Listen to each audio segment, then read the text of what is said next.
Oh, definitely. This Squid Junction is looking to be a radical one, I must say. There are some very strong teams here, both established ones and pickups.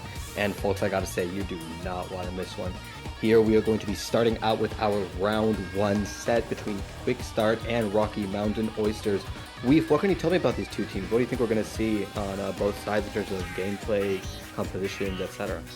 I'm not really entirely familiar with either of these teams. I recognize a few of the players, but that does mean that it is going to be somewhat of a wild card. We don't know what we're going to see. But I will say that this is looking to be relatively close one, but I don't know, I'm excited. Wild cards are fun. Oh, It's like a goodie bag. Oh yeah, definitely, and they are actually seated very, very closely together. Quick Start is seated number 31, while Rocky Mountain Oysters is number 34. So as you say, this is going to be a very close match.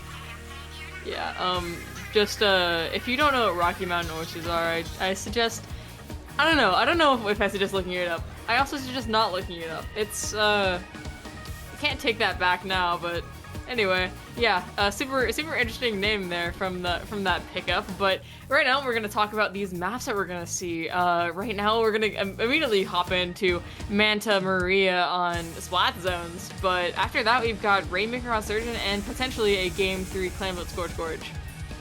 Oh, and this game one, the Splat Zones on Manta Maria, I must say this is a really good map to start on. Very even, and what I especially like about this map are the amount of approach options that it has compared to other maps. This is something that you hear, something that Splatoon 3 lacks a lot. However, we're slowly seeing more and more maps incorporate these into their design. Stuff like Flounder Heights and now Manta Maria.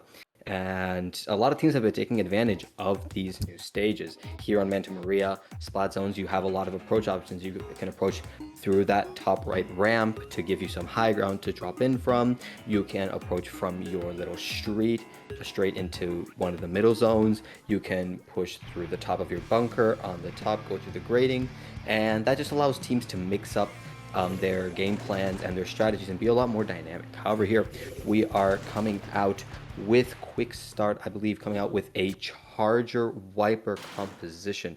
Very interesting. And then with Pain coming out from the Tennis Tech Splatter Shot and the Splash-O-Matic. While Rocky Mountain Oysters coming out with a Tri-Slosher Nouveau comp with the Ink Brush. Very aggressive composition here, no backline. So we're going to see if Rocky Mountain Oysters are able to take this comp to its full aggressive potential. We already see Baby Eater out here using that brush and being super aggressive. There's already one down on the side of Quick Start, which Quick Start ironically running the slower comp. But we see here, yeah, the brush going in, taking engagements and pushing already Quick Start pretty far back. They have a very solid start of a nice hold onto the zone that I imagine they're going to just continue going further and further with how fast this comp can move up. Just continuing to watch this brush as they're causing chaos. Quickstart in here, gonna pop the crab, gonna start to get some specials out, but unfortunately they still are two down. The charger just went down, which means it's only the crab on the field, and Rocky Mountain Oysters' hold is still looking really good. Definitely, and you just saw how much of a distraction and how the ink brush going behind Quick Start, going for those far flanks really disrupts their positioning. They have to split their attention between two angles, and we're just seeing already Rocky Mountain Oysters are playing for a really aggressive hold here as the timer goes very quickly into knockout position. Rocky Mountain Oysters have shown no intention of backing off, and just like that, in a very decisive game one, Rocky Mountain Oysters win Splat Zones on Manta Maria, putting them 1-0 against Quick Start. Super Toad there, looking at the camera after winning. A little bit of sass from Rocky Mountain Oysters over here, but they definitely deserved it with how aggressive they were. They won basically all of their engagements. They kept the enemy team staggered. They moved in, but didn't move in so far enough that they put themselves in a bad position. Very, very well played from them, but Rainmaker is an entirely different game mode. So, I mean, already it does look favored in for the side of Rocky Mountain Oysters with their fast comp, but we could always see something pulled out. Definitely. Here on Rainmaker Sturgeon Shipyard, it may be a little bit more difficult for Rocky Mountain Oysters to play that more sporadic, spread out composition that they like to play with that ink brush going for those far flanks and stuff like that. Since the objective is a little bit more centralized and you need to always be protecting the Rainmaker as it's pushing forward. So although the brush may be looking to do its own thing for a lot of the game, it may be difficult for the team to capitalize off of it if the Rainmaker is being focused a lot. So we may see their composition struggle a little bit compared to Quick Start's slightly slower one, which can afford to play this map a little bit more slowly, a little bit more methodically, etc., which allows them to set up more consistent and possibly more effective pushes that focus one of the two routes, either that top left blitz through the bridge or that bottom right drop into the other team's court. Yeah. Sturgeon's always been a real weird one for me. Just kind of interesting to push. You got that big barrier preventing you from pushing forward, and that snipe and all that. So you kind of get split up sometimes. It's just interesting. You've got, of course, low ground and court. So sometimes it is advantageous to take that left route, even if it's not nearly as good as it was in Splatoon 2. But you still get some cheesy pushes off sometimes like that. Oh, for sure. We back in Splatoon 2.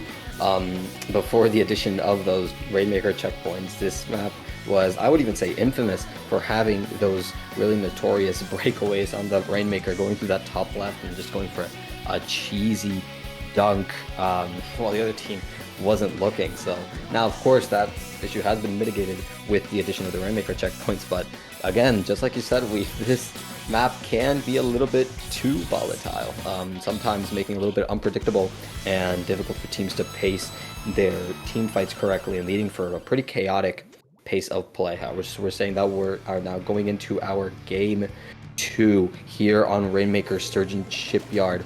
Quick Start coming out with a slightly more aggressive triple shooter composition with that standard wiper, and Rocky Oysters coming out with a range blaster. Not something you see every day. Range blaster, ink brush is definitely a duo that does manage to thrive a little bit, but we're going to see if Quick Start is going to be able to abuse that slight disparity in mobility and range. We're already seeing, though, that range blaster getting picks right there. Quick Start was 3 down for a second. I believe that is basically a staggered wipe. They get the checkpoint and are already moving further and further in. Brush causing chaos as we saw them cause last set with the crab. It's going to be so incredibly difficult for them to get back out. That's 3 down. That's going to be game and set for Rocky Mountain Oysters. Basically a Splatoon 2 game right there. That checkpoint barely slowed them down. Yeah, that was just as I was saying, and even though I said that Quick Start may have the advantage here, Rocky Mountain Oysters just put those words right back in my mouth. That extremely aggressive and decisive play from that ink brush being backed up by that range blaster was so deadly for Rocky Mountain Oysters. You just saw them after that first delayed wipe. They either did not have the time nor the patience to get an effective regroup and be able to defend against Rocky Mountain Oysters just blitz towards that final pedestal. And I must say that's a round of applause to Rocky Mountain Oyster. Very incredibly dominating 2 games. I was gonna mention right before we started on Sturgeon that I rarely see KOs on this map, but they proved me wrong. That was, yeah, like you said, incredibly impressive, incredibly fast, and really looking forward to see how Rocky Mountain Oysters progresses in this bracket. You love to see a range blaster winning, is all I'm saying. But that is going to be it for this set. We're going to be right back real soon with another, but we're going to be taking a short little break.